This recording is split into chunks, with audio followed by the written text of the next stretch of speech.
and when we believe. I know that in my heart and soul, and I know I'm looking at a crowd of people that believe that too. So I have news to report. This morning at 9 a.m., I talked to a gentleman named Sami, who is the founder of a company called HIG Capital.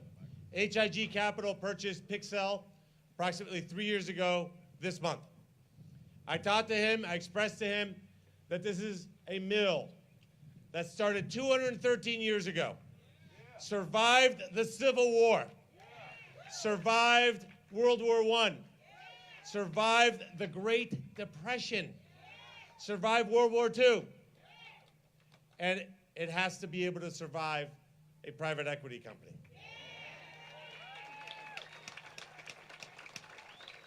I also explained to him, he lives in Miami, I said 1,000 jobs in Chillicothe is like 30,000 jobs in Miami.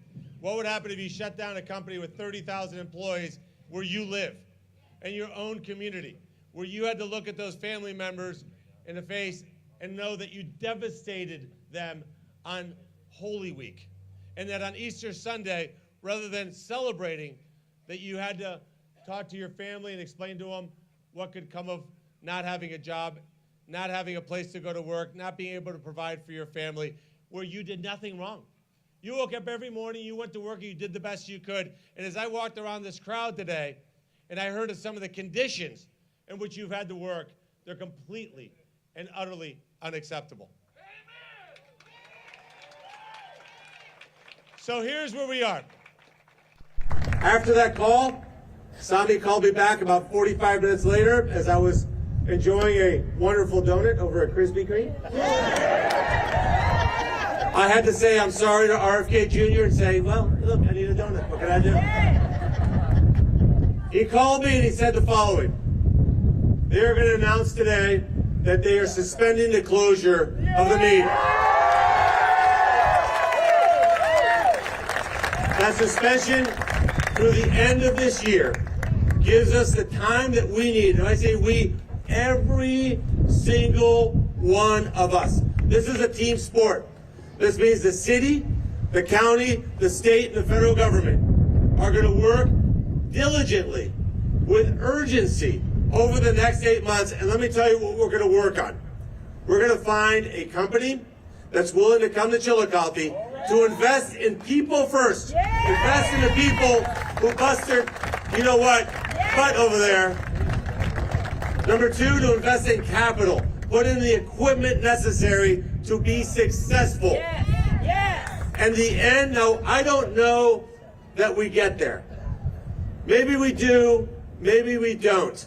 Now, I know that God shines upon us here in Chillicothe, Ohio, and I know that in my heart and soul, that with your efforts, the people who work there, who work at the meet, who I just had the opportunity to meet, that you'll show up to work on Monday, and you will give your extra heart and soul, that you'll provide the feedback to management that they need, and that I am confident that this mill will not only survive next year, but for the next 200 years in this community.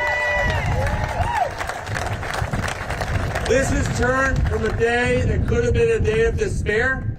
I had a whole different set of remarks.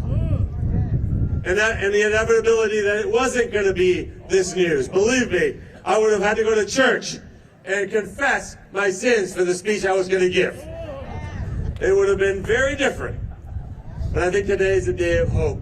And I think as we gather our families on Sunday, that we really understand that when we pray, when we're hopeful, when we're optimistic, when we unite, not as Republicans, who cares about that? We're Americans, and we're Ohioans. And you know what we're going to do? We're going to take our Ohio hearts, our Ohio hands, and our Ohio pride, and build the Mead for future generations together. Thank you to everybody here for making that happen. And I have the pleasure of introducing a guy I've known for 20 years. I never thought we would be in the same hallway together every day when we first met. But he's my partner in the United States Senate, a great man, Senator John Huston.